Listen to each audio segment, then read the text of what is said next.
안녕하십니까. 반갑습니다. 교남 김영만입니다.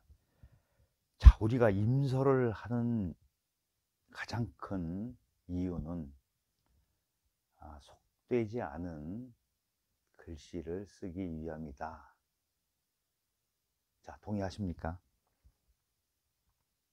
자, 일단 잘 생각해 보시고요. 자, 이제 이어서 시작해 보겠습니다.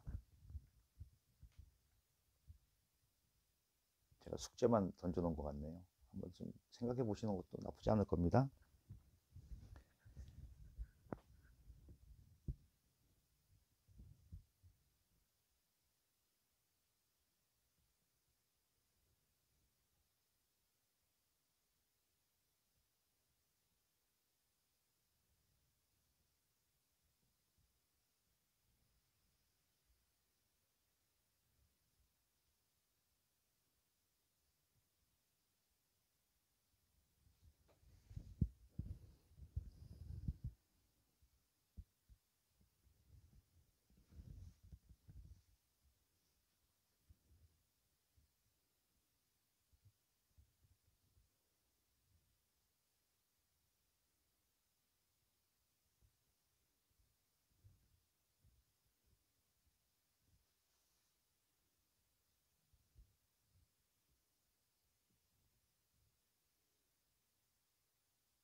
자, 이제 설명을 드립니다.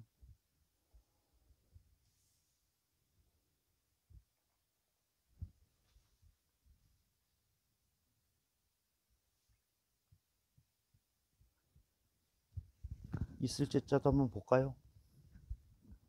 이제 요거는 해설을 앞에 부분에다 한번 써보고 할게요. 지금의 현재 우리가 쓰는 해서의 있을 제와 어떻게 다른가.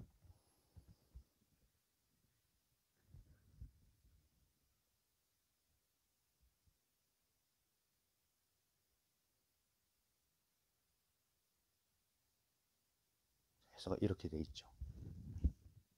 그리고 이제 별규자.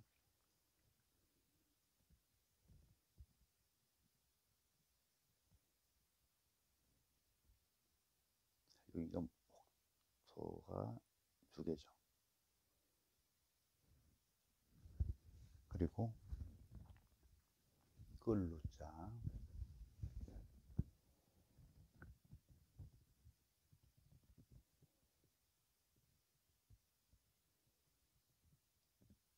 여기까지 해놓고. 이런 경우에 전체를 딱 뚫은 다음에 막습니다. 그리고 아랫부분이 뒤집여자가 따로 됐다고 보시면 되고요. 두루자. 이거는 뭐 똑같죠.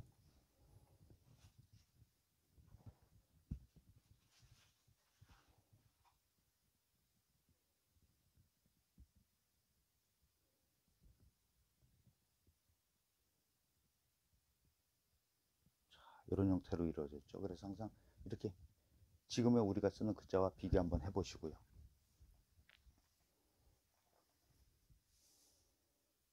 자, 그러고 났을 때 이제 보면 예서가 자형이 어떻게 생겼나가 더 확실하게 눈에 보이실 겁니다.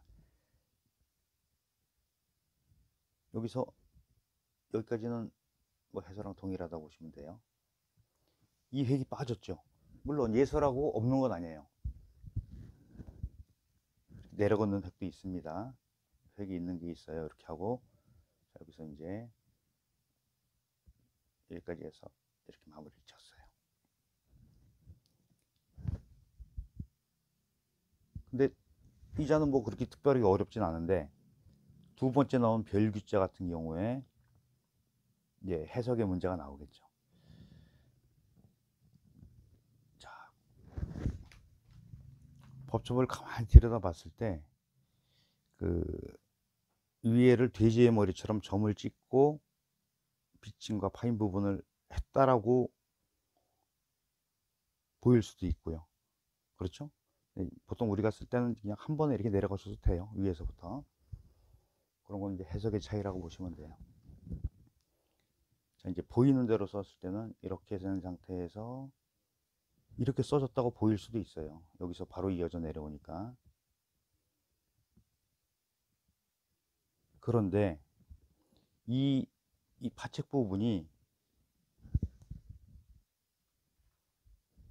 어떻게 보느냐가 문제예요. 여기서 이렇게 된 상태에서 그냥 이렇게 왔는지 아니면 이게 여기가 이렇게 꼬다리가 있게 쓰는 분들도 있어요. 이걸 깨진 걸로 안 하고 획으로 인식을 해서 쓸 수도 있죠. 그래서 이런 모양이 나오게 쓰는 경우도 있지만은 일반적으로는 그냥 파책을 여기서 바로 하셔도 무방합니다. 그리고 이제 아랫부분에서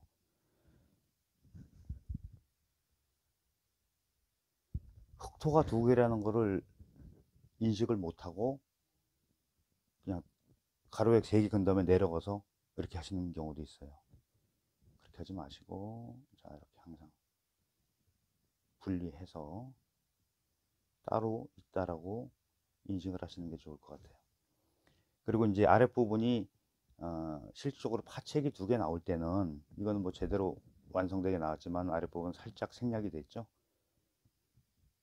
그냥 한일자로 딱 끊어지면은 그렇게 쓰는 경우도 있겠지만은 살짝 멋을 주기 위해서 살짝 파임을 하는 듯 맞는 듯 여기 이런 부분을 좀 생략을 했다고 보시면 돼요. 여기서 그러니까 흑토가 2개다라는 거 반드시 인식하시고요.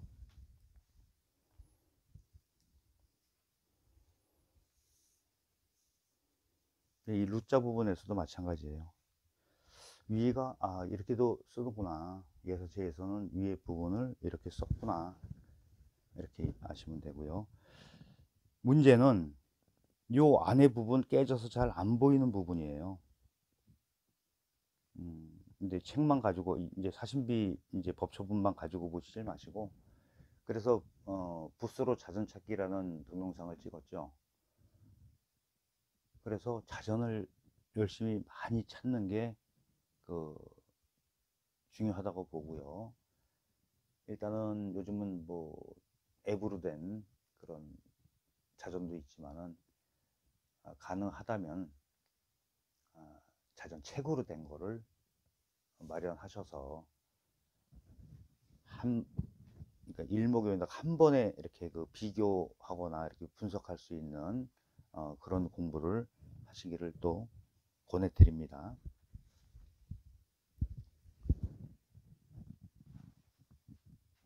이제 순서를 이렇게 왔어요. 이렇게 하고 문제는 이 부분을 어떻게 보느냐가 그런 문제죠. 이 상태에서 획이 있냐 없냐죠. 이게 획이 하나 있다고 보셔야 돼요. 이렇게 하고 그리고 우리 수업 시간에도 제가 보는 현상이지만은 이 아랫부분에 대해서 인식이 제대로 안 된 상태에서는 계집녀라는 걸 인식을 안 하신다는 얘기예요. 그래서 해설을 꼭 써보자는 얘기죠. 이렇게 하고 계집료를 써놓은 상태에서 완성이 돼야지 이게 제대로 된 글자라고 보시면 됩니다. 조금 그리게 되죠. 그러고 나서 파임을 좀 길게 이렇게 빼시면은 모양은 나올 것 같아요. 근데 여기 중요한 거는 이 부분에 비문을 보고 판독을 하는 방법입니다. 주자는 조형성에 대해서 얘기를 하면 이게 가늘었다 이게 굉장히 굵어져요. 그렇죠? 이런 부분. 이것도 뭐 어떻게 보면 이런 부분은 좀 깨졌다고 볼 수도 있어요. 그러면 이제 획이 더 커져 보일 수는 있죠. 그럴 땐 어떡하냐? 라인을 그대로 따라오게 되면은 이런 부분은 조금, 이런 부분, 밑 아랫 부분 이런 거는 그냥 깨진 걸로 인식하시는 게, 이렇게 내려오고. 자, 이것도 먼저 한번 말씀드렸죠. 수직으로 긋는 게 아니고 살짝 이렇게 흐르는 듯 그러면서 중심을 맞추는 방법. 자, 이제 쓰다 보면은 이런 자들은 공간이 넓게 나오면은 안에를 크게 채우시면 되고, 좀 좁게 나오면 좁게 채우시면 되는 거예요. 안에 바깥을 너무 이 테두리를 크게 해놨는데 작게 한다든가 이렇게 반대되는 현상을 보이지 않게끔 이렇게 안에만 잘 맞춰서 그냥 이렇게 크기를 맞춰 놓으시면 잘 어울리겠죠. 이렇게 해서 오늘도 자, 몇 가지 포인트 부분 있죠. 판독하는 부분, 이런 부분, 제가 동그라미 쳐놨던 부분, 이런 부분 잘 인식하시고 임서를 하시기 바랍니다.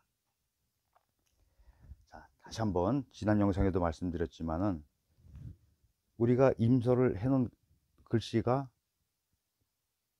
내가 사신비를 했으면 사신비답게 사신비에서 주는 느낌까지 표현하려는 노력이 필요하다. 한 번 더 강조드립니다. 그랬을 때 정확한 임서가 됐다고 볼 수 있어요. 형태에 대한 임서가 됐다고 볼 수 있어요. 자, 이래서 이제 마지막으로 강조드렸고요. 자, 오늘도 끝까지 영상을 시청해 주셔서 감사하다는 말씀 거듭 드리고요. 구독과 좋아요, 알림 설정까지 해주시고 지속적인 관심과 끝까지 영상 시청해 주시는 거 다시 한번 부탁드립니다. 수고하셨습니다.